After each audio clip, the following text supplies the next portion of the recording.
Imagine a world where your next smartphone says "Made in India," not just as a rare exception, but as the new global standard.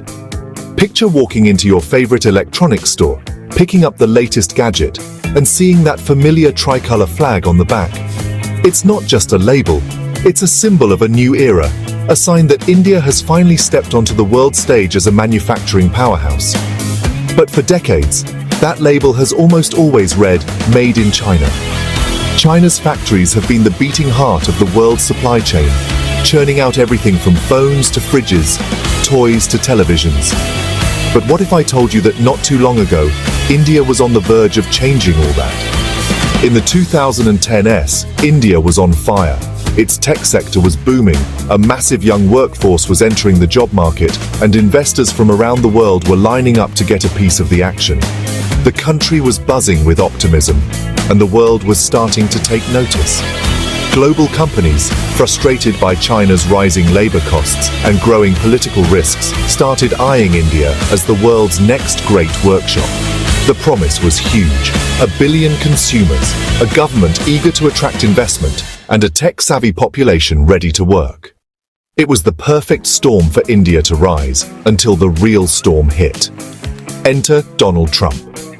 In 2016, Trump's election sent shockwaves through the global economy.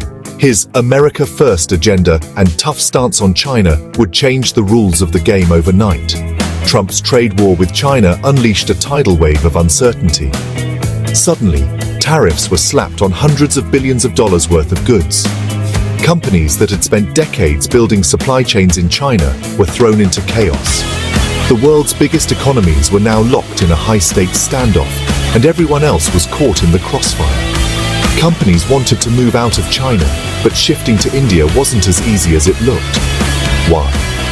On paper, India seemed like the obvious choice. But in reality, the transition was anything but smooth.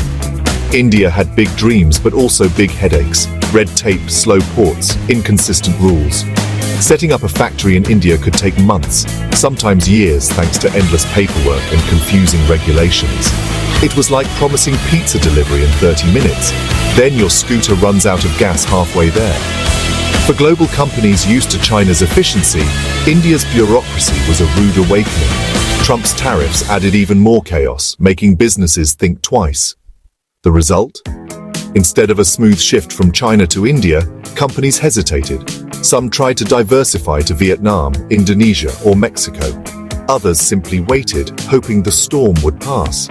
While China kept cranking out exports, India's shot at explosive growth fizzled. The world's attention shifted elsewhere, and the golden opportunity began to slip away. The golden window slammed shut. For a brief moment, it looked like India might leapfrog into the big leagues.